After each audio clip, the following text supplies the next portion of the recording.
Bienvenidos y bienvenidas al podcast de EO Argentina. Mi nombre es Alan Deitch y durante los distintos episodios vamos a estar entrevistando emprendedores que nos van a venir a contar sus historias de vida y sus historias emprendiendo para que todos nosotros podamos aprender más y avanzar juntos en este camino. Sin más introducción, le damos la bienvenida al invitado del día de hoy. Bueno, Tommy, ¿cómo estás? Bueno, gracias Alan por invitarme, gracias por tenerme, un gusto. Estoy muy bien, por suerte. Recién volviendo de una pesca del sur, así que muy descansado.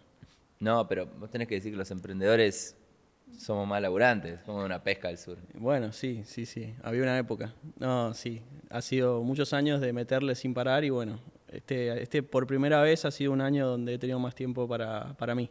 Bueno, estás tirando spoilers. Si te parece, Claro. empecemos desde el principio. ¿Siempre supiste que querías ser emprendedor? La verdad que, siempre supe que quería hacer cosas de manera independiente. Capaz no tenía el concepto de emprendimiento, de emprendedor todavía tan claro, si bien lo mamé mucho en mi casa de mi viejo, que él es emprendedor, empresario, o sea, como siempre empezó en el ámbito corporativo y después se abrió y nunca más, y, digamos, siguió solo y lo mamé desde chico. Entonces desde chico tenía un ejemplo, ¿no? de poder hacer las cosas de otra forma y de manera más autónoma. Claro, ¿él qué hacía? Él es contador y trabajaba en empresas del grupo Pescarmona, después se abrió y empezó, tiene bodegas en San Juan. Ok, ¿viviste toda tu infancia en San Juan? Sí, San Juan, yo soy de San Juan, me crié allá, tuve un par de años en Brasil por el laburo de mi viejo, pero en líneas generales, digamos, hasta los 17 viví en San Juan. Así que otro ejemplo, mucho más del mundo físico, ¿no? Mi viejo, pero esa es la parte donde ahí ya no compartimos tanto. Pero desde chico, desde los 13 o antes, la primera compu me la habían regalado a los 8, 9, me acuerdo, la pedí para Navidad. Y ya era un mundo que me apasionó. O sea, era como, wow, es una ventana al mundo y global. Y puedo interactuar con un montón de personas que no conozco y puedo consumir creaciones de personas en todo el mundo. Y ahí fue cuando yo empecé a pensar, yo quiero ser uno de los creadores de esas experiencias, no solo un consumidor. ¿A los? A los 13 Sí. que ahí fue donde digo, bueno, en ese momento yo estaba leyendo los libros de Harry Potter y veía que un montón de gente rondaba internet, los foros y páginas alrededor de eso, entonces dije, bueno, entonces yo quiero crear algo también para esa audiencia, y ahí creé mi primer proyecto, que era un sitio web de Harry Potter. Bueno, de hecho nosotros somos de la generación de Harry Potter, somos del 89, Claro. casi que cuando Harry tenía 13 nosotros teníamos 13 y así sucesivamente Crecimos con el boom, de hecho antes de las películas, y después salieron las películas que lo mantuvieron bastante en primera plana. Entonces, vos tenés 13 años, ya estás flasheando generar una comunidad desde la computadora en tu casa. Sí, y ¿Y qué todavía hacen tus papás? ¡Ay, qué lindo! Estás jugando. Y todavía yo creo que nadie lo dimensionaba, yo tampoco lo tenía tan en claro, pero era la época del dial-up, había que conectarse después de las 8 de la noche, porque si no era muy caro. Así que había un montón de restricciones igual para crear eso y para aprender a crearlo, pues yo no sabía, no había YouTube, claramente. En general la mayoría de la documentación o conocimiento estaba en libros, que intenté leer algunos, pero me parecían muy aburridos y muy teóricos. Entonces empecé a aprender de manera autodidacta, casi que por ingeniería inversa, ¿no? Entonces buscaba ejemplos que ya funcionaran y los abría y los diseccionaba y decía, ok, esto se hace así. Bueno, entonces yo lo copio y me lo llevo y de a poco, obviamente a los golpazos, prueba y error, fui aprendiendo. Claro, eso está bueno. Yo también cuando empecé hacía eso, me descargaba en un sitio que había hecho otro, le modificaba y lo metía. Sentía medio como que era hacer trampa. Yo le sirve como programa a todo el mundo, es básicamente eso. La verdad que por momentos uno se sentía, ¿no? Como siento estoy haciendo trampa, pero creo que hoy en día me parece una buena práctica, ¿no? Poder montarse sobre el conocimiento de otros y seguir aprendiendo, seguir probando, iterando y también encontrando lo que te gusta, porque es muy difícil saber, ni hablar a los 13, 14, pero inclusive más adelante en la vida de una persona, saber exactamente lo que querés hacer. Está bueno poder probar, meterse, experimentar, y yo soy muy pro eso, ¿no? Experimentar. Ni hablar después todo lo que vino con el open source y todo lo que puedes construir, ¿no? La mayoría de las empresas hoy en día, mínimo el 50% de su código es open source. Claro, ¿no? Y aparte, para mí está bueno que aprendés haciendo y que no estás dudando, uy, ¿cuál es el proyecto perfecto? Y la bola, sino como que te lanzaste de una. Y si querés avanzar un poco con la historia, bueno, lanzás la comunidad de Harry Potter. Sí, eso es lo que me mete de lleno, si querés, en empezar a crear en tecnología o en internet. Ahí empiezo a aprender a programar, empiezo a aprender un poco todas las disciplinas que me fue dando crear para internet, que fue obviamente la programación, el diseño también, es algo que a mí siempre me importó mucho, entonces le di mucha bola.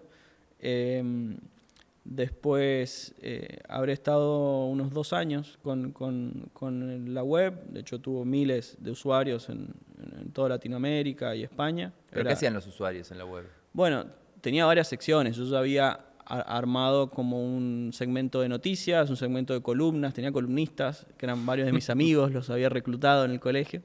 Y escribían una columna por semana. Todo ad honorem, ¿no? Éramos pibes.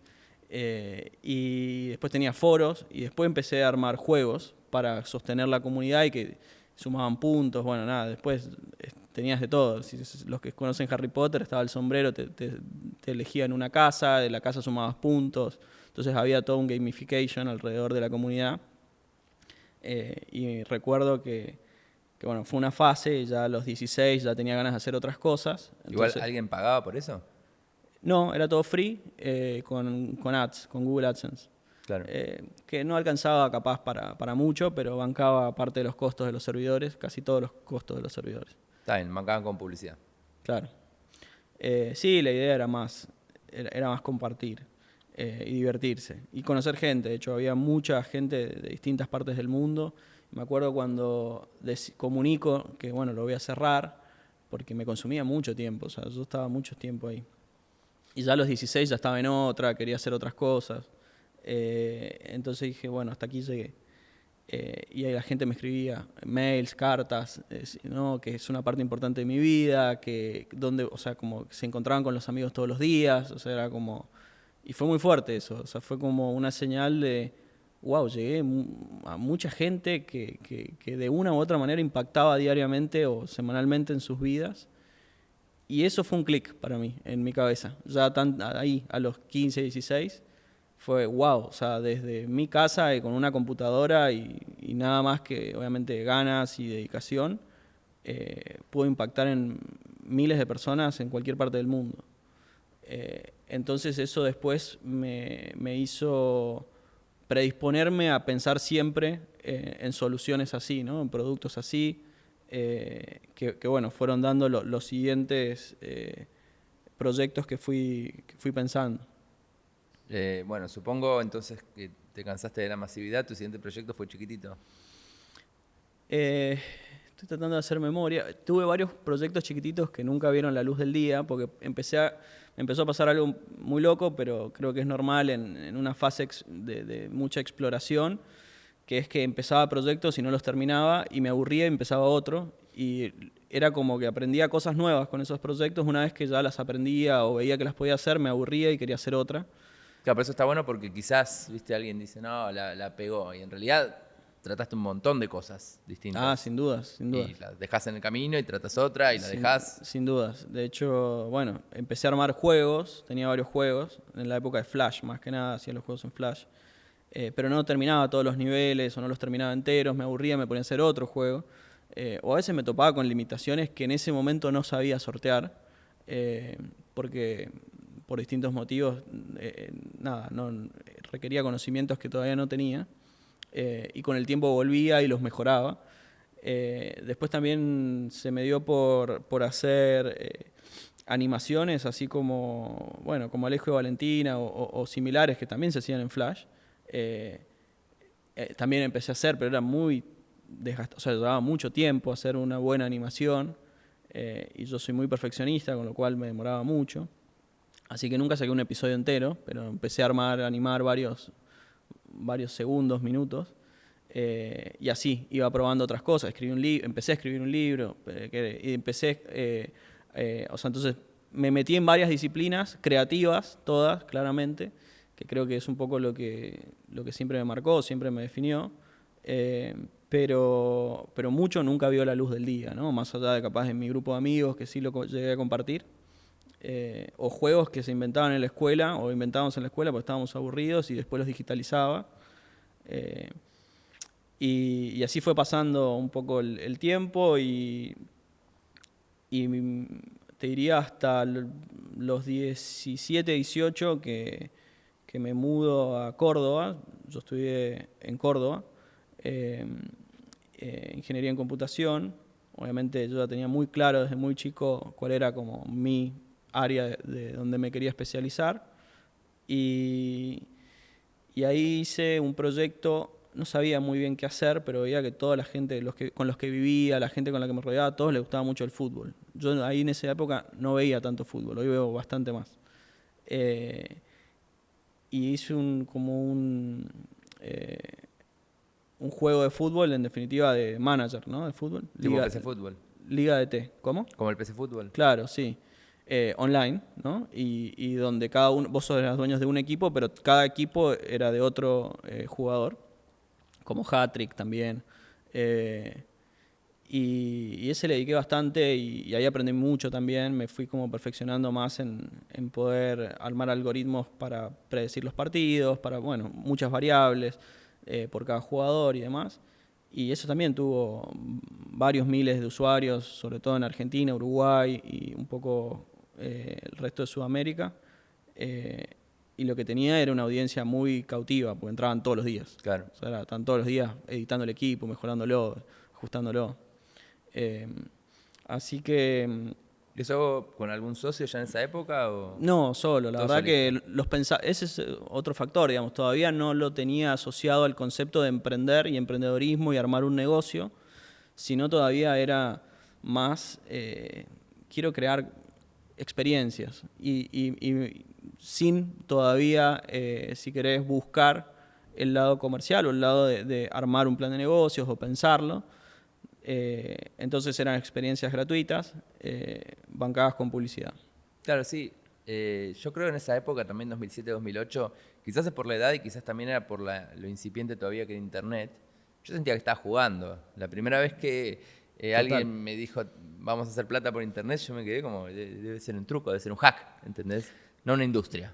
Sí, sí, sí, total. Y todavía creo en ese momento, o por lo menos así lo recuerdo, era muy difícil ponerle la tarjeta a alguien para que compre online. Había mucha desconfianza, había muchos robos todavía, porque todo lo que es la seguridad e encriptación alrededor de los datos estaba bastante más verde.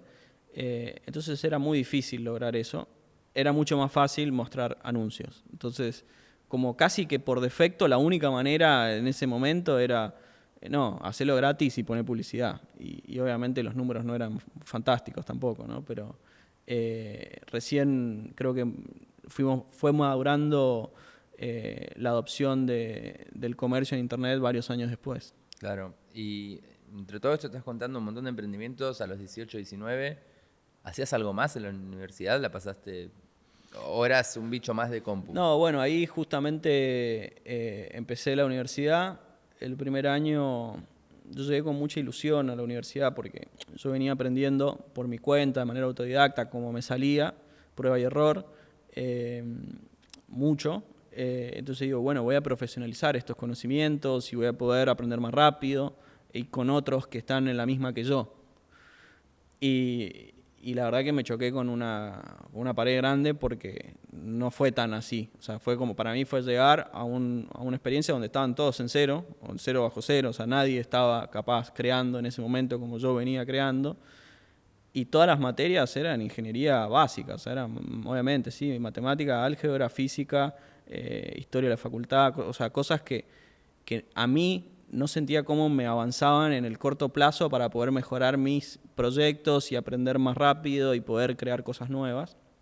Y eso me generó una enorme desmotivación que suplía volviendo a mi casa y poniéndome en la compu y aprendiendo en la compu, ¿no? Sí. Pero eso fue un gran choque para mí, porque cada vez me empezó a costar más. Pues yo tenía, por un lado, el mandato social y familiar. Yo me fui de San Juan, o sea, de mi casa, a Córdoba, con el objetivo de estudiar en la universidad.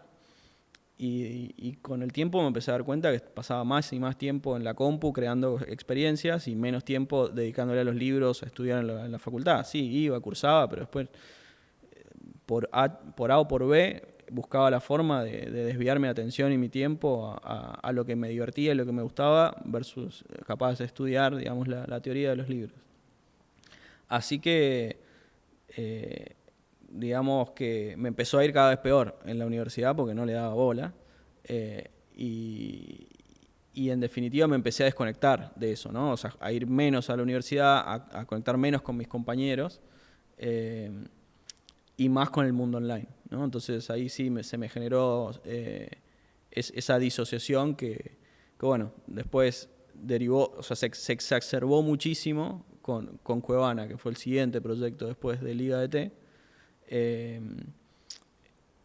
Que de vuelta fue un proyecto que nace meramente por esta exploración continua que yo tenía de hacer cosas, y en general eran proyectos que se identificaban con algo en mi vida. En ese momento había empezado a ver series y películas, ¿no? O sea, estaba Lost, me acuerdo, estaba Doctor House, era esa época. Y había que esperar una semana para verla en la tele, un capítulo que te faltaban capaz 20 capítulos antes. Y obviamente encontrarlos en internet estaba todo, pero estaba desordenado, sin subtítulos, sin una planificación de cuál es el capítulo que viene después de este. Y dije, esto podría ser mucho más fácil. Y ahí nace Cuevana. Entonces, en un mes, desde la idea de, esto podría ser mucho más fácil, lo validé en los primeros 2-3 días si era viable, porque, digamos, lo que yo quería hacer era ordenar los links que ya existían en la web, pero poder hacerlo mucho más fácil e intuitivo, digamos, la reproducción, fusionando también todo lo que era el subtitulado. Claro, a ver, si quizás está escuchando una persona que no vivió esa época, claro, porque ya estamos grandes. Estamos hablando de una época de internet, decime si lo resumo bien, en la cual todavía no existe Netflix, no hay una manera fácil de ver cosas por internet pagando, la tele es bastante insoportable, tener que estar esperando para ver el capítulo. Entonces la piratería era la ley en internet, era gente subiendo links de series a un montón de sitios, portales, bueno, como Taringa, que también seguramente algún día lo tengamos acá contando la historia, compartiendo esos links, y uno se tenía que esperar a que se baje todo el capítulo para verlo. Sí, yo creo que fue una época donde claramente la tecnología había evolucionado mucho más rápido que la industria y el mercado. Y de hecho, digamos, es algo que conozco muy bien, ¿no? La industria no quería evolucionar su modelo de negocios, estaba muy conforme con el modelo de negocio de los DVDs, y no entendía y se sentía amenazada por digamos, los nuevos formatos. Entonces hacía todo lo posible por retrasar, digamos, la adopción de nuevas tecnologías. Lo cual eso hizo que la experiencia del usuario fuera cada vez peor. O sea, la verdad que, sobre todo en Latinoamérica, con el sistema de distribución que había, o sea, en Estados Unidos el correo funciona distinto. De hecho, Netflix empieza así, alquilando 2 DVDs por semana, y los podías entregar en cualquier buzón rojo de la ciudad, y estaba lleno de buzones rojos. Era como todo mucho con menor fricción, a pesar de ser físico. Igual ellos ya estaban invirtiendo mucho en el streaming porque entendían que era el futuro. Y en Latinoamérica era un sistema muchísimo más roto, ¿no? En el sentido de que no había manera de usar el correo para nada de eso. Tenías que ir a un videoclub, tenías que, en general, llegabas a tu casa cansado, tendrías que haber elegido antes qué querías ver, pero no 2 días antes porque ya estarías pagando más. O sea, tenías que elegir el mismo día, pero más temprano, cuando estabas haciendo otra cosa. O sea, tenías que preplanificar tu experiencia, cosa inviable para la gente. Gente que quería llegar a su casa, desconectar y ahora quiero ver qué quiero ver. Y después devolverlo al otro día, o ir a la noche, caminar tantas cuadras con la inseguridad. O sea, había 1000 variables por las cuales era una experiencia que ya no podía competir con el online. Sí, ni hablar las maratones, ¿no? Ni Veo una hablar. serie, me copé, uy no, tengo que ir a alquilar el siguiente DVD. Bueno, pero esa experiencia la termina, digamos, volviendo masiva el streaming. Y bueno, sí, quizás en Latinoamérica Cuevana fue el precursor de ese hábito de consumo. ¿Qué tamaño llegó a tener? Cuevana llegó a tener más de 15, 16 millones de usuarios únicos mensuales. En definitiva, hubo una época donde, según la data, ¿no?, que había en el momento, pensemos en esa época no había todavía mucho internet en los celulares, con lo cual internet estaba principalmente en los hogares. Y de esos 16 millones de uniques, tenías, en Argentina había 4 millones de conexiones de bocas a internet, en Chile había 2, y teníamos, Cuevana tenía el 50%, tenía 2 millones de únicos en Argentina, tenía 1 millón en Chile, en Colombia, en México, en todo lo que es Latinoamérica, la adopción era entre el 25 y el 50% de la población. O sea que literalmente en Latinoamérica medio mundo estaba entrando a Cuevana. El mundo conectado a internet, sin duda, sí. Sí, era el medio mundo digital. Exacto. Yo me acuerdo de esa época, a ver, todo el mundo conoce Cuevana. Sí, me sorprendió mucho. He viajado después con los años, ¿no?, por Acámica, mi siguiente emprendimiento y demás, por toda América Latina. Y me sorprendió que era era un nombre conocido en todos lados. Sí, y es loco también en esa época, bueno, también es loco hoy, le pasó a algunos conocidos que tengo que se hicieron muy famosos en pandemia. Yo supongo que eras vos en tu casa y de golpe veías las cifras de millones, pero no las sentís. No es como que vas a un teatro y está lleno y decís, me está yendo bien, ¿no? Es un poco así, sin duda. ¿Cómo te impactaba el tamaño que tomó? Y en algún momento también lo terminás naturalizando, perdés dimensión, ¿no? Pero me acuerdo en ese momento, los primeros 3 meses ya tenía 2 focos claros de audiencia en San Juan y Córdoba, que era donde yo inicialmente lo compartí, donde me movía. Y tenía Google Analytics, ¿no?, y veía las proyecciones de Google Analytics. Los primeros 3 meses, terminó el año, y digo, bueno, la verdad, como viene creciendo, en un año van a ser 100.000 usuarios. Y ya eso lo dije, poner en diciembre, enero. En agosto era 1,5 millones.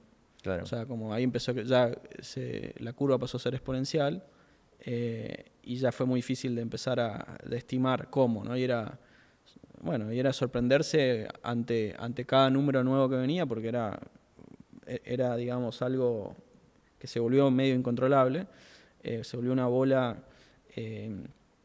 que yo no la había iniciado, pero más allá de eso no tenía control.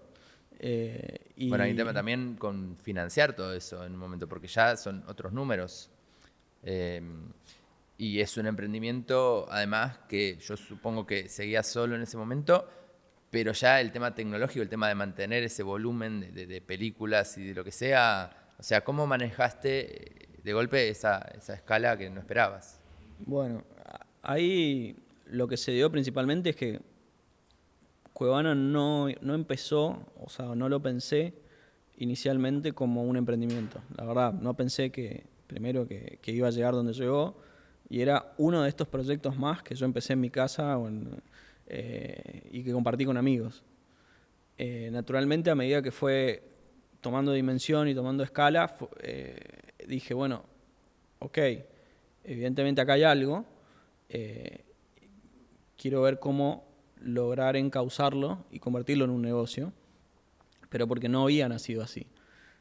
Ahí fue donde tomé la decisión de venirme a vivir a Buenos Aires, porque ya estaba viajando bastante entre Buenos Aires y acá, tratando de justamente negociar y encauzar lo que eran los derechos también para poder armar el negocio junto a la industria. O sea, en todo momento yo me manifesté digamos, che, hay que hacer algo juntos. O sea, la industria estaba muy atrasada en materia de tanto de distribución como en experiencia de usuario, y Cuevana estaba resolviendo eso de manera exitosa, y entonces era, bueno, acá hay una oportunidad para que adelantemos 5 años el roadmap que capaz ellos venían teniendo.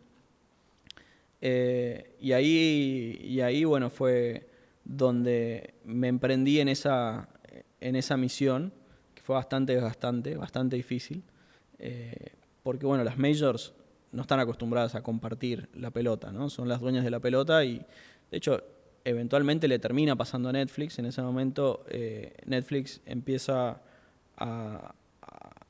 bueno, ya estaba en Estados Unidos y anuncia que su primer país, su primer región que abre después de Estados Unidos es América Latina. De hecho, no es Europa, no es Asia, es América Latina. En gran medida por el éxito de Cuevana. Entonces ya tenían una audiencia entrenada y habituada a consumir online. Entonces, y de hecho, ese fue uno de los principales propulsores de que eligieran Latinoamérica. Y de hecho, bueno, yo me junté con la gente de Netflix un par de veces y ellos inclusive llegaron a reconocer que ellos negociaron los derechos y qué derechos comprar en base a los rankings de Cuevana, ¿no? Era como, veamos qué ve la gente en Cuevana, eso es lo que tenemos que buscar adquirir y comprar. Pero después, con los años, si bien Netflix llegó en ese momento en la región y medio rompió los precios de mercado, lo cual complicó las negociaciones también con las majors que se venían dando en ese momento, porque las encareció, las hizo bastante más competitivas. Un player no latino desde afuera, con otra billetera que cotizaba en bolsa. La verdad que, obviamente, para lograr una ventaja competitiva, lo hizo más difícil, pero se aseguró los derechos 5 años, ¿no? Y después, con el tiempo, empezamos a ver que Disney le sacó los derechos y dijo, no, yo quiero hacer Disney Plus, no te voy a renovar más los derechos, y así las distintas. Y es un poco lo que en ese momento yo lo vi en otra escala y de otra manera y más, digamos, tras bambalinas, no fue tan público, como la dificultad de poder estructurar una solución donde, bueno, todas aportaran a un único proyecto. Que bueno, y ahí es donde también el ejemplo claro es de Netflix, que empieza a complicarse con los derechos y se da cuenta que, no, entonces para sobrevivir tengo que crear mi propio contenido. Claro, sí, hubo una carrera, debe haber sido ya hace 5 o 6 años, en donde la pregunta era si Netflix se podía convertir en HBO antes de lo que HBO iba a tardar en convertirse en Netflix. Exacto. Como que se integraba verticalmente toda la industria. Bueno, avancemos un poco con la historia. Yo podría estar toda la tarde hablando de Cuevana. Me parecen de las cosas de Argentina más interesantes de la época, junto con lo que fue Taringa, lo que fue, bueno, Popcorn Time, un poco después dentro de la movida de lo que era también cultura libre. ¿Cómo termina ese proyecto o cuál es el punto más alto en donde vos decís, che, esto se fue al carajo?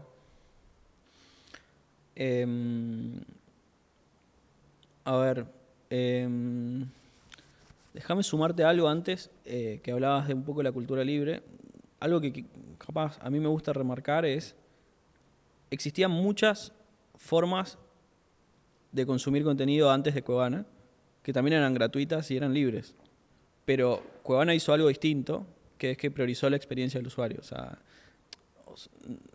Cuevana tuvo éxito no porque era abierto, si querés, o gratuito, o si querés, no solo por eso, sino porque lo hizo fácil. Era muy complicado. Y creo que ese fue el mayor aprendizaje también para la industria. Es las experiencias simples y fáciles y pro consumidor eventualmente son las que terminan predominando, ¿no? Y a mí me enseñó muchísimo eso y en todo lo que vino después, ¿no? En cómo diseñar y cómo pensar mis productos y mis soluciones. También, pero en esa época lo que es cultura libre, vos te marcabas dentro de la bandera de este contenido debería ser gratis para todos los usuarios, o desde qué filosofía No, el Tommy Escobar de esa época dijo, vamos a hacer Cuevana. no, realmente al principio fue, esto podría ser más fácil. Para mí era complejo. Y en segunda instancia, yo no lo empecé como un negocio, pero cuando dije lo quiero encauzar como un negocio, fui a negociar con las majors y fui a decirles, che, armemos un negocio, y me dijeron, bueno, pero no puede ser gratis. Dije, si no es gratis, si no es una parte gratis por lo menos, no va a funcionar, porque la audiencia no está preparada para hacer un cambio, digamos, radical. Y parte de la negociación fue esa, y fue, ok, tengamos un tier gratuito y tengamos un tier premium, que sería, si querés, el contenido más nuevo. Aún así, para mí era un sacrificio, y yo creo que mucha gente, digamos, no se lo iba a tomar bien, pero bueno, era un sacrificio necesario para poder invertir y escalarlo y crecerlo, digamos, y hacerlo económicamente rentable para la industria. Y yo estaba dispuesto a ese equilibrio, pero sí negocié muchísimo y de hecho me planteé muchas veces de tiene que haber una experiencia, digamos, accesible, y parte de esa accesibilidad era tener un tier gratuito, porque, y lo he escuchado también, lo decía yo en ese momento, me acuerdo, y con las industrias también, y lo he escuchado también a Daniel Ek a decirlo también, la única forma de ganarle a la piratería es ofreciendo algo mejor que la piratería. Vos hablás de manera muy natural de, bueno, vienen las majors, estábamos negociando con las majors. Vos tenías 21 años, 22 años, sí, y ellos eran tiburones. Sí, ese fue un momento donde, en retrospectiva, creo que la pasé mal. O sea, la pasé mal, digo, mucha presión, mucho estrés, que yo lo absorbí todo. O sea, no lo... ¿Pero no te asesoraba nadie sobre cómo negociar No, sí, con ellos? tenía abogados, tenía un equipo que me asesoraba legalmente y también comercialmente, porque yo llegué a Buenos Aires y no conocía a nadie. O sea, no tenía estructura, no tenía... y en paralelo tenía que lidiar con todo el crecimiento del sitio y me acuerdo, ¿no? Hubo una época donde la mayoría de los días de semana a las 10 de la noche se saturaba, y los días de fin de semana se saturaba mucho antes que las 10 de la noche. El domingo, ponerle a las 3 de la tarde, ya no se podía entrar. Y porque había superado todos los límites de lo que podía bancar la estructura que tenía hasta ese momento. Entonces tenía que aprender contrarreloj de escalabilidad, de repensar la infraestructura, porque todo lo hacía yo. O sea, desde programación, diseño, infraestructura, o sea, todo.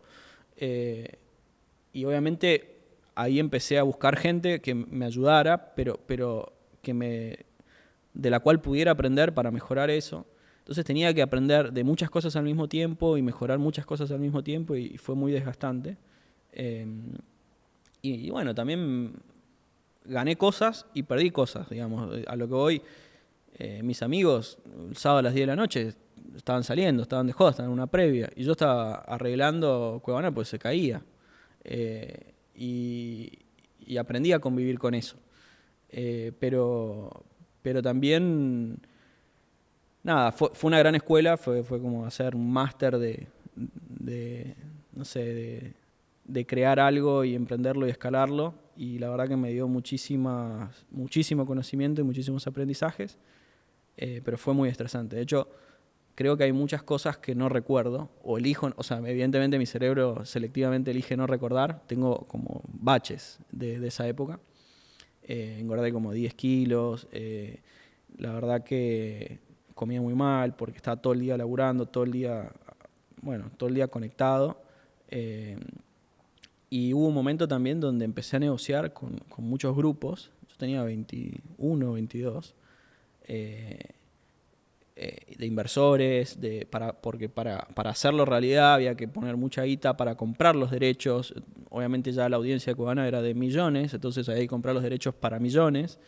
Entonces era todo si querés, una estructura financiera que había que armar y empezar a robustecerla, empezar a armar equipo. Hasta ese momento estaba yo solo, haciendo todo.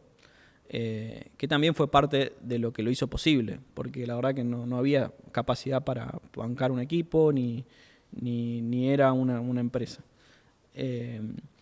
Pero bueno, también me di cuenta que fui somatizando cosas. De hecho, en ese momento me acuerdo, tenía varias camisas, me vestía de camisa. O sea, como que evidentemente yo estaba tratando de nivelarme contra, me juntaba, la media de gente que había en esas reuniones tenían 40, 45 años. Y muy poderosos, o sea, del país y de otros lados. Y cuando hablamos de las majors, para el que no lo sabe, digo, las majors eran los 6 grupos de medios más grandes de Estados Unidos. O sea, uno era Time Warner HBO, el otro era ABC Disney, el otro era NBC Universal, o sea, y así con Fox, o sea, estás hablando de los grupos de medios, como si acá hablaras de Clarín por 6, ¿no? O sea, 6 distintos. ¿Y cómo termina esa historia? Bueno, y el final creo que no es un final, si querés, muy, muy dulce o muy feliz, pero llegó un momento que llevaba varios años ya de negociar, había logrado que algunas, ok, sí, negociamos, damos los derechos, otras estaban más duras. Había abierto un poco más a la industria independiente, que representaba igual el 40%, y de hecho la industria independiente estaba súper pro de sumarse a Cuevana porque era una forma de distribuirse que no tenían antes, y de hecho tenían una audiencia mucho mayor que antes.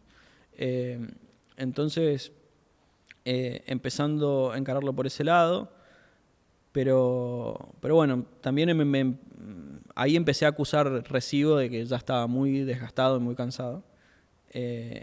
Y me costaba ver como la luz al final del túnel de que iba a lograr resolverlo, ¿no? Y eso me costó mucho aceptarlo también, porque creo como emprendedores, cuando estás en ese momento, para vos es un problema más a resolver, y hasta ahí había sorteado todos los otros. Entonces, ¿en qué momento decís, no, este problema, no sé si no es posible resolver, pero es hasta acá llegué, versus, no, bueno, es encontrar la vuelta y seguir. Y creo que eso fue un proceso de duelo que me llevó un tiempo, varios meses. Digamos, en retrospectiva podría haber dicho, y podría haber tomado esta decisión capaz un año antes o 6 meses antes. Pero bueno, estando ahí adentro era muy difícil porque digo, le encuentro la vuelta.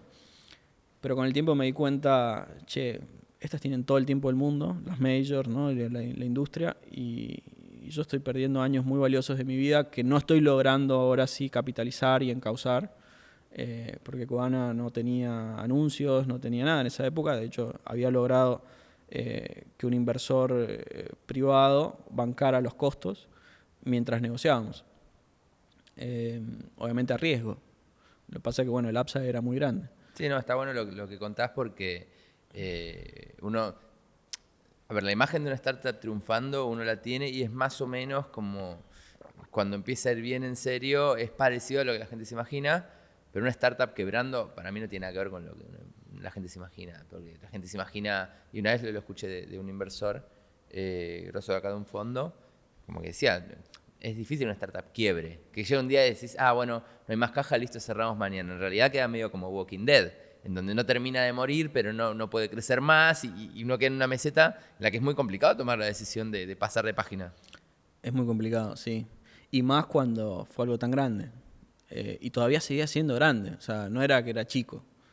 Entonces tomar la decisión había millones y millones de usuarios.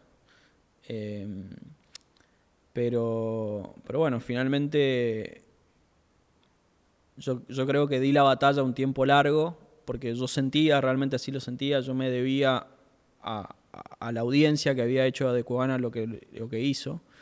Entonces intenté por todos los medios posibles reconvertir Cuevana para que se mantuviera vigente. Y cuando, bueno, finalmente después de mucho tiempo sentía que no lo estaba logrando, empecé a pensar en dar vuelta a la página. Y de un día para el otro me levanté un día y dije, bueno, hasta aquí llegué. Y la pagué. Increíble. Con una cartita para los usuarios, por lo menos. Creo que algún mensaje había en el dominio, ¿no? Y naturalmente ahí terminó mi historia con Cuevana, pero después sé, porque a veces me lo preguntan, que Cuevana muchos creen que sigue, porque está o la 2 o la 3 u otro número, pero no tiene nada que ver, digamos, con conmigo ni con la Cuevana original, si querés. Sino que bueno, fueron clones que fueron surgiendo, tomando el nombre y obviamente rankean muy arriba en Google porque Cuevana sigue siendo un término muy buscado. Y así se ha mantenido un poco la mística de Cuevana. No, bueno, la mística para mí es así, sigue existiendo. Cada vez que uno busca ver online algo, por fuera de las plataformas tradicionales, siempre te aparecen los resultados de buscar algún Cuevana 2, Cuevana 8, Cuevana lo que sea. Y como vos decís, también para mí es parte de la historia del streaming en Latinoamérica.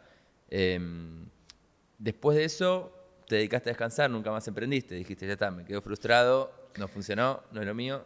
No, ahí capaz diría, emprendí por primera vez en el sentido literal de la palabra, decir, bueno, quiero armar un negocio, armar un equipo, constituirlo, ¿no? Porque la verdad que lo anterior había sido muy solitario, si bien yo lo considero emprender también, pero bueno, muy distinto. Y inmediatamente se dio justo la oportunidad, conocí a quienes eventualmente fueron mis socios y empezamos Acámica, una academia de tecnología, digamos, enfocada en enseñar las nuevas carreras tecnológicas que estaban surgiendo, como programación, data science, diseño también, que tenía mucho que ver con esta frustración mía de universitaria, ¿no? Es decir, yo quería llegar a un lugar donde pudiera aprender ágil, aplicarlo haciendo y avanzar rápido a la velocidad que venía avanzando la tecnología. Y dije, che, debería haber algo así, bueno, sobre todo en Latinoamérica.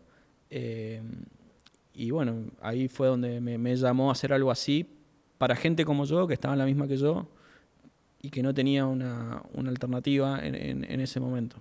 ¿Y te parece importante emprender con socios? Bueno, eso para mí fue una experiencia muy distinta y tengo los dos, las dos comparativas. Y la verdad que emprender con socios para mí fue una grata experiencia donde fue por primera vez podía compartir la carga y fue revelador, digamos, ¿no? O sea, compartir la carga por un lado, complementar habilidades por otro, potenciarnos. Definitivamente creo que me di cuenta que soy y probablemente somos mejores cuando lo hacemos con alguien y nos potenciamos. Así que sin duda yo lo recomendaría.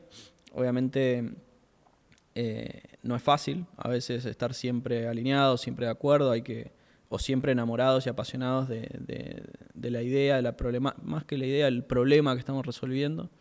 Entonces es muy importante encontrar las personas correctas, pero soy hoy un fiel creyente de que emprender con alguien probablemente te lleve más lejos. Bueno, está bueno lo que contás. Y también está bueno que el siguiente emprendimiento medio que conecta con tu historia pasada, supongo. No sé si ya lo tenés a propósito como para conectar, pero está bien armado porque lo que contabas antes hace un rato es, yo me aburría en la universidad. Lo digital, la mejor manera de aprender lo digital probablemente no sea con la educación tradicional, y en base a ese insight armás lo que era Acámica. Exacto, sí, de hecho, los primeros años de Acámica fueron muy distintos a los últimos, pero los primeros 4, te diría, era una experiencia muy modelada a como yo había tenido éxito en Cuevana también, que era muy escalable, muy interactiva, pero no hacía cosas que no escalaran. Que eso también después fue un aprendizaje, porque pasé a hacer cosas que no escalaran y no fue muy bien. Pero yo ya tenía como el chip de, no, si no escala no lo puedo hacer. Pasa que yo ya me había quemado con un montón de cosas que no escalaban en Cuevana y eran insostenibles y las había tenido que cambiar sobre la marcha.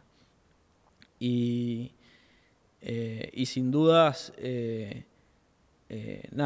mucho interactivo también y aplicado, era todo aprender haciendo, para mí era clave.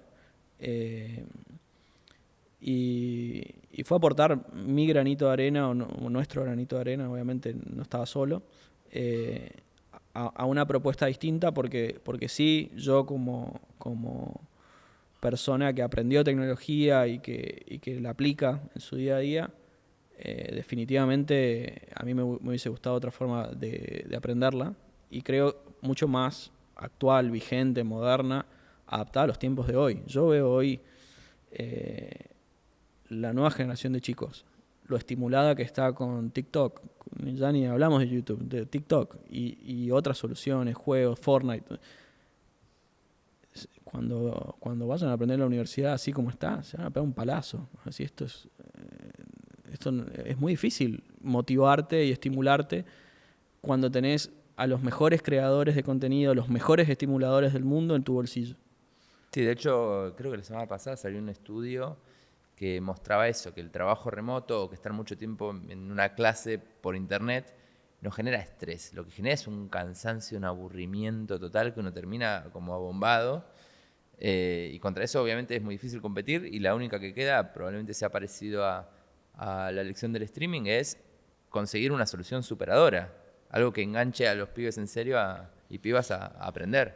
Sí, a medida que fuimos probando cosas también y aprendiendo con la experiencia de Acámica, por ejemplo, nos dimos cuenta que y sabíamos, ¿no?, que hay muchas cosas de la experiencia del aprendizaje que naturalmente son insuperables digo, tener al mejor profesor, al mejor creador de contenido del mundo disponible en tu celular o en tu computadora es imbatible, por un lado, versus tener uno más, sin desmerecer al uno más, pero no es lo mismo que tener a los mejores,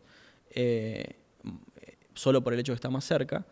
Pero cómo lo complementás, si querés, con la otra pata del aprendizaje, que es de aprender con otros, aprender con gente. O sea, capaz hay cosas que querés escalar y querés tener los mejores, pero hay otras que necesitas otras dinámicas, ¿no?, que tienen más que ver con el comportamiento humano, de social. Entonces, eso también fue mucho aprendizaje, no solo tecnológico, ¿no? Yo venía pensando mucho en solo el lado capaz más de innovación, tecnología y demás, y después te topás con el lado pedagógico y el lado... entonces, lo que me resultó que era un problema mucho más complejo de resolver, pero creo que hay una oportunidad de hacer algo híbrido, si querés. O sea, algo donde puedas tener el ecosistema, el entorno local y sociabilizar en ese ecosistema, pero poder aprender también de los mejores y de manera más interactiva, más aplicada. Lo bueno también con todo esto es que Acámica también creció un montón y de hecho esta vez sí tuvo un final feliz. Bueno, entre comillas final, ¿no? No, bueno, una continuación. Sí, yo creo que gran parte del éxito es el recorrido más que el resultado. Estoy menos resultadista últimamente, pero sin dudas poder, digamos, cerrar el proyecto, el emprendimiento y poder, bueno, en nuestro caso venderlo, fusionarnos con otra compañía y permitir que siguiera evolucionando de otra manera. Obviamente fue un logro en sí mismo, es un logro en sí mismo. Y también nuevos aprendizajes, sin dudas. Aprender nada, la verdad que es difícil, no muchos viven la experiencia, vos la viviste también, ¿no? De negociar, de desprenderse de algo que creaste, invertiste tantos años de tu vida y aceptar la idea de, bueno, no va a ser más mío, no voy a tener más control, otros lo van a modificar como quieran y estar ok con eso también, estar ok con el impacto y la ramificación en los usuarios, en el equipo.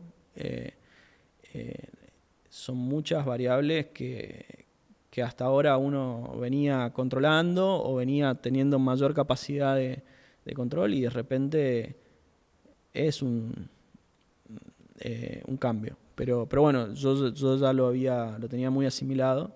De nuevo, después de muchos años de priorizar al equipo, priorizar a los usuarios y demás, dije, bueno, esto es lo mejor para todos. Y también nosotros habíamos iniciado, bueno, 4 cofundadores. Acámica habían sido 7, 8 años y ya habíamos crecido hacia distintos lados. Cuando empezamos yo tenía 24. ¿Y cuando terminaron qué tamaño tenían y qué edad tenías? Y yo tenía 31 y 2, ¿no? Por ahí. Sí, 31 y 2. Y teníamos 60 y pico empleados, facturábamos, no sé, 3, 4 millones de dólares en Latinoamérica. No, bueno, sí, 3. Nada, con muchos aprendizajes, con un pivot en el medio, pasamos de ser, si querés, fully online, todas cosas escalables, massive online courses, a experiencias con ticket mucho más caro, pero más personalizadas, ¿no? Porque vos, la venta y la transformación es post pandemia. Es pre-pandemia, es Pre-pandemia. pre-pandemia.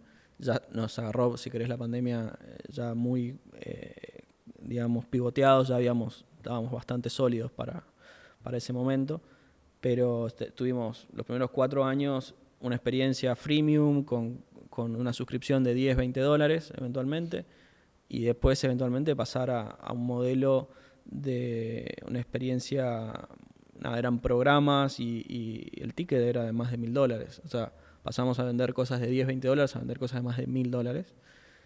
Otra exigencia también, otra dedicación, pero también fue un enorme aprendizaje. Poder vender cosas caras por internet fue un eye-opener también, ¿no? Como, ok, Wow, después de vender esto, ¿qué te queda? Un auto y después una casa. Sí, alguien estaba dispuesto a pagar tanto por esto que estaba dando freemium. Sí, comprar online sin verte la cara, sin hablar. Sí, está bueno. Y como vos decís, la experiencia de vender algo que armaste desde cero, por lo menos de mi lado, a mí me encantó el recorrido, la gente, yo creo que fue lo mejor, pero el día que lo vendí fue como, uy, no tengo más 50 empleados y no tengo más este circo en el cual todo va bien, pero vos ves las amenazas más que nadie porque estás adelante y decís, uy, estoy todo el tiempo haciendo malabares. Bueno, ahora paso a una etapa más estable. Sí, yo creo que yo estaba buscando eso también. Como parte del resultado de la venta, estaba buscando poder descansar un tiempo y estar más tranquilo. ¿Y cómo lográs vender una empresa? Porque quizás hay alguien escuchando, no sé. A mí me preguntan a veces, tipo, che, boludo, ¿cómo se hace? Bueno, ¿Lo armaste para eso? ¿Se fue dando? No sé si tengo la receta. ¿Publicaste en Zona Prop? Bueno, yo creo que, a ver, por un lado es, después de varios años, primero creo que para vender una empresa tenés que tener algo que funcione y que agregue valor y que tenga algún valor intrínseco que le interese a alguien, ¿no? Naturalmente, después de varios años de estar construyendo ese valor, deberías tener suficiente o bastante conocimiento de a quién le puede interesar lo que tenés o qué valor tenés. Inclusive muchas veces ya tenés relación con muchos de esos personas afines, ¿no? o potenciales compradores. Y en nuestro caso fue así, ya teníamos relación de años, de socios, de verlos en un montón de eventos, en un montón o conocerlos o compartir ideas, sugerencias, aprendizajes con distintas personas de la industria. Entonces no éramos extraños también, ¿no? Entonces el momento después de hablar de una potencial venta fue una charla más, una evolución, digamos, de muchas charlas previas y no fue, en nuestro caso por lo menos, de la nada que ir a buscar un comprador y tener que construir esa confianza o generarla, sino que también se fue generando previamente con los años. Claro, y en las decisiones a la hora de hacer eso, ¿tuviste disyuntivas en la de decir, bueno, esto lo hacemos para ser más vendibles, para aumentar más valor, para ser más atractivos para alguien que nos quiere comprar, en diferencia de una disyuntiva de decir, bueno, esto nos haría facturar más, pero quizás dejaríamos de ser tan compatibles con el camino que estamos construyendo que va hacia un éxito? Sí. O sea, en el momento que se toma la decisión de el camino que queremos perseguir en el corto plazo ya es vender, porque después siempre está, creo yo, la perspectiva desde el día que arrancás, en algún momento mi intención es vender, ¿no? Es capitalizar esto, versus, no la quiero vender nunca. O sea, eso tenerlo más o menos claro, porque éramos 4, nosotros sabíamos que en algún momento la idea era vender, Obviamente después está el momento de cuándo, si la acelerás más, la creces más, la vendés, bueno. Y en nuestro caso, ya después de 7 años, los founders habíamos crecido para distintos lados, ya estábamos viendo más de hacer cosas distintas o enganchar. Entonces nos pareció un buen momento vender. No estábamos con las mismas energías. Y entonces fue una decisión consciente que a partir de ahí empezamos a encauzar y te afecta a la toma de decisiones de la compañía, mismo bueno, también de armado de equipo. O sea, a veces había personas del equipo que habíamos sumado con una misión y si de repente el objetivo en el corto plazo era vender, ese tipo de perfiles o roles sabíamos que se iban a ir y que no iban a estar capaz tan motivados con una venta. Entonces, empezando a pensar distinto el recruiting, empezando a pensar distinto algunos objetivos de corto y mediano plazo, mismo los financials, empezar a ver qué métricas y qué números nos eran más relevantes para mejorar obviamente las valuaciones y las condiciones de venta. Y te diría, sí, es un poco vestir la novia, ¿no? Como existe ese dicho. Y puntualmente, bueno, ustedes se terminan fusionando, ¿no? Con Digital House. Sí. ¿Cómo es pasar a formar parte de una empresa que no es tuya? Porque hasta ahora son todos caminos en donde no te tocó ese rol. Exacto. Sí, nos fusionamos con Digital House, esto fue en 2021.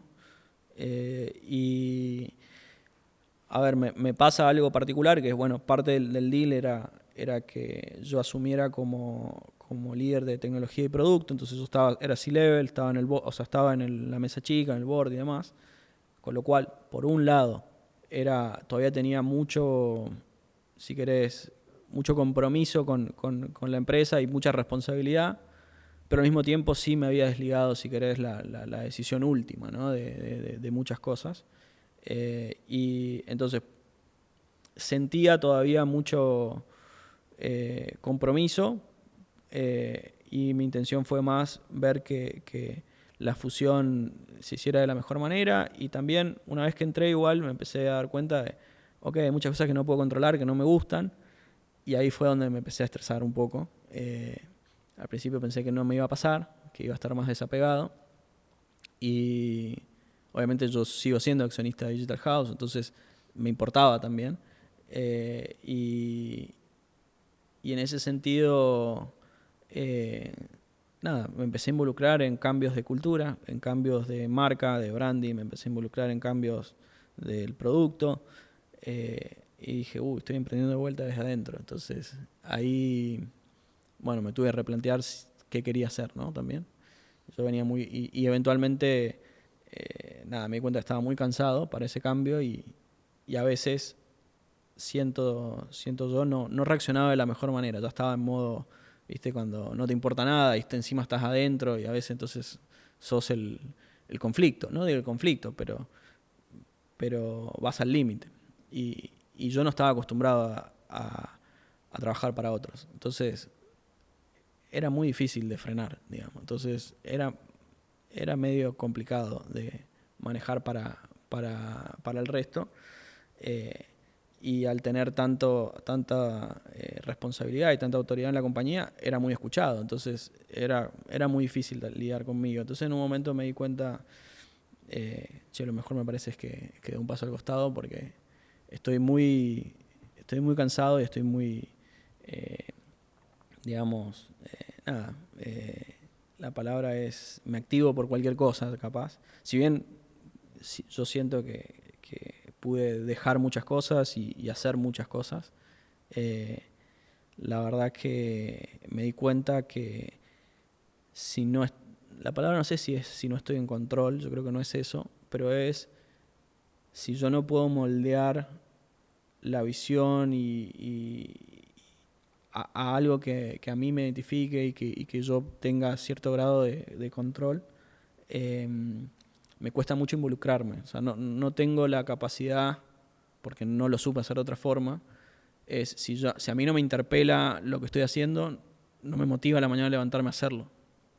Y fue la primera vez que sentí, bueno, ahora yo ya no tengo más el control para modificar esto, entonces me empecé a disasociar un poco de de la misión y del producto y dije, bueno, este es el momento de que dejar el espacio para otros que con otra energía y con otra dedicación seguramente lo van a poder hacer mejor. Bueno, está bueno lo que contás.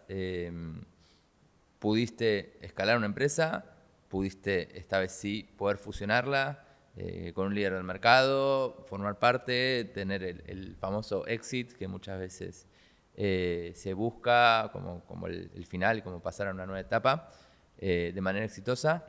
Si querés, volviendo un poco a tu vida personal, aprovechando este cierre que hiciste de etapa en Digital House, podemos introducir al sponsor del día de hoy.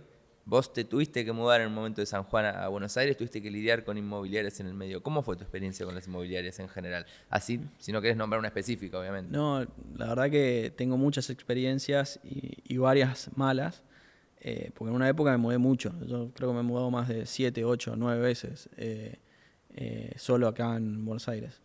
Y la verdad que siempre era muy estresante. Yo era de San Juan, no tenía garantía, o sea, en Capital. Era difícil en general negociar las condiciones, los términos. Siempre sentía que la inmobiliaria no estaba de mi lado, sino que estaba del otro lado. O de ninguno de los dos lados, a veces. Entonces, siempre me fue desafiante encontrar alguien que sintiera que me estaba cuidando también a mí y me estaba dando un servicio de valor a mí, más que simplemente yo pedirle, por favor, déjame alquilar. Sí, no, a mí me pasó lo mismo hasta que conocí a Santi Magnin, nuevo miembro de EO, que auspicia el capítulo del día de hoy. Pero lo que cuento es verdad, digamos, porque él dijo, bueno, decía una línea nada más. De inmobiliarios.com, ellos funcionan más como un estilo de acelerador de inmobiliarias. Es decir, si vos querés tener tu propia inmobiliaria y potenciarla y hacer las cosas bien, ellos te ayudan a hacerlo. Y la verdad, las veces que tuve que alquilar o comprar con ellos, o vender también me tocó, el nivel de profesionalidad en el estudio, el nivel que te dan de atención dentro de las cosas que hacen es súper recomendable. Así que si hay alguien que está escuchando y tiene ganas de emprender o de tener su propia inmobiliaria o de potenciar la que ya tiene, yo súper recomiendo de inmobiliarios.com. Y volviendo un poco a tu historia, entonces, y cerrando el ciclo emprendedor actual, que ya pasamos por varios, vos cerrás el ciclo de Digital House. Hasta ahora quizás nos enfocamos mucho en los puntos que quizás son los más álgidos de, bueno, en esta etapa ya estaba cansado, en esta etapa ya estaba agotada. ¿La pasaste bien? ¿Disfrutás emprendiendo? ¿Lo recomendás? Mirá, llego desde diciembre, digamos, tomándome un tiempo para mí para reflexionar sobre lo que ya hice y qué quiero hacer para adelante. Y me di cuenta que me encanta emprender, me encanta crear cosas. Me doy cuenta que, evidentemente, en esta introspección me di cuenta, ok, yo me autopercibo y me defino como un creador. Y yo veo la capacidad de emprender como una herramienta, como un vehículo para poder crear cosas que agreguen valor, que generen impacto en la sociedad y que generen empleo, ¿no? O sea, realmente es algo que a mí me llena y lo hago feliz. O sea, no estoy viendo las horas, ¿viste? Che, se labura poco o mucho. Evidentemente, cuando hago algo que me llena tanto, lo puedo hacer infinitas horas. Pero la verdad también, EO, si querés, que me acompañó a lo largo de todo este recorrido y la verdad que me ayudó en todos los procesos de emprender, de vender y demás. También creo que me ayudó a crecer mucho en otros planos complementarios y para mí igual de importantes, que son darle mucha bola a la familia y a mí en mi plano personal. De hecho, son los 3 ejes que en EO solemos trabajar, solemos priorizar.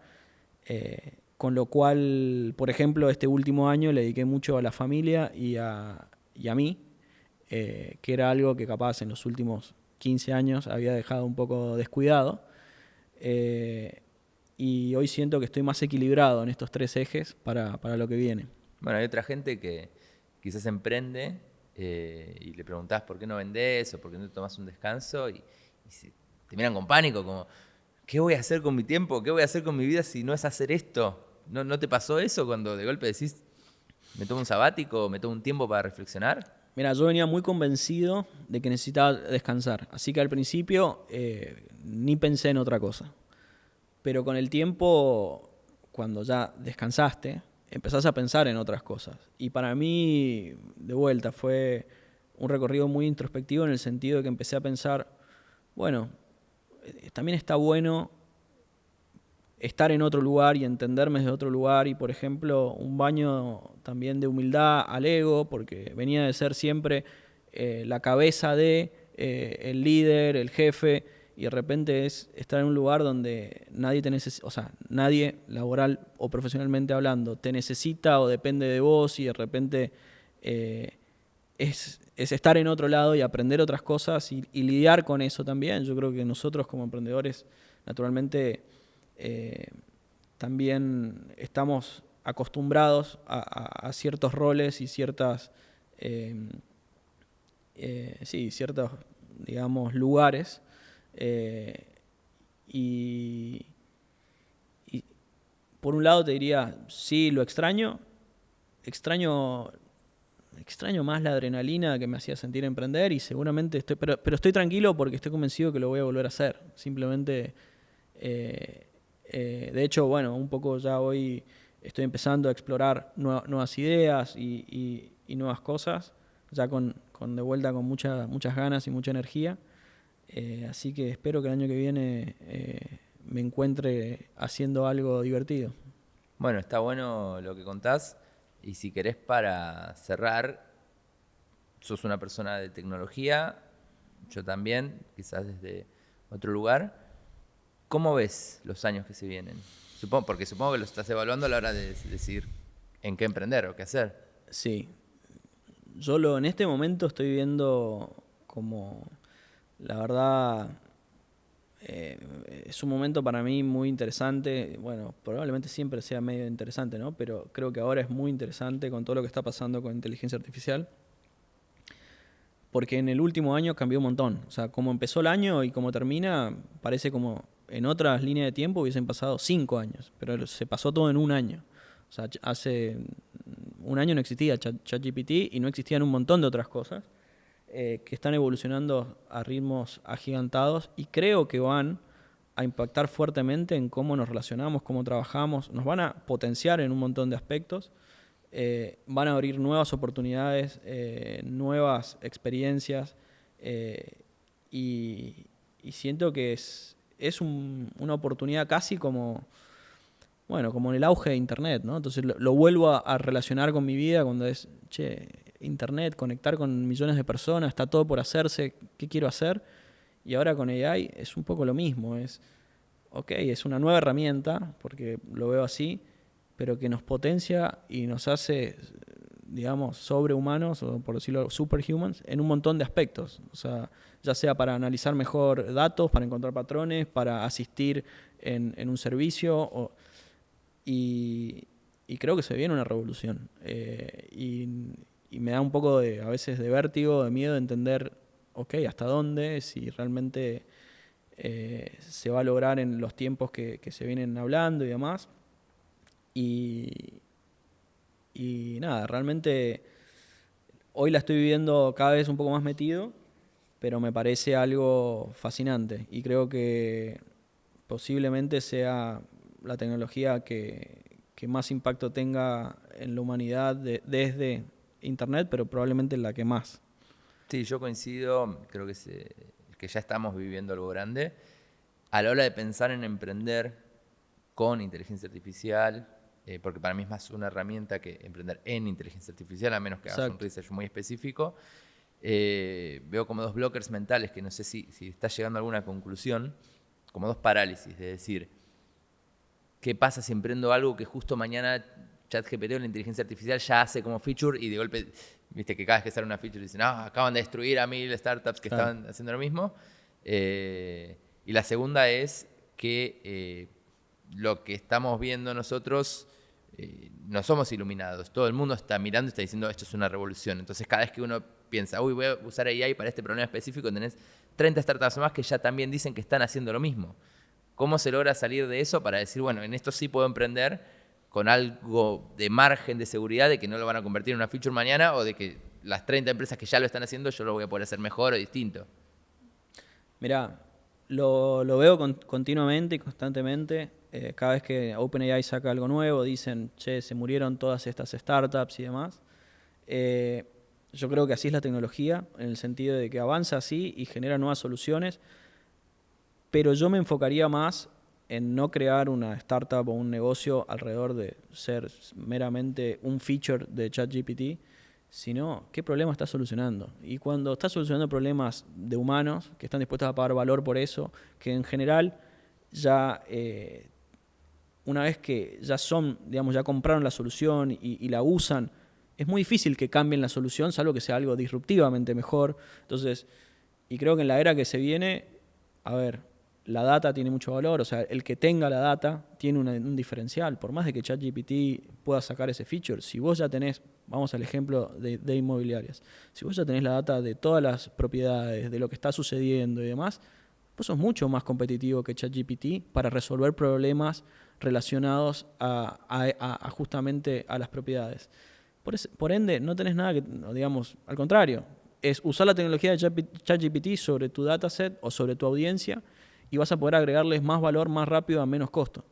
Entonces yo lo veo más justamente como una herramienta donde si construiste tu audiencia, si construiste un producto que la gente usa y justamente tenés esa audiencia o tenés la data que genera esa audiencia para proveerle un mejor servicio, me parecen todos valores, buenos valores competitivos para el mundo que se viene.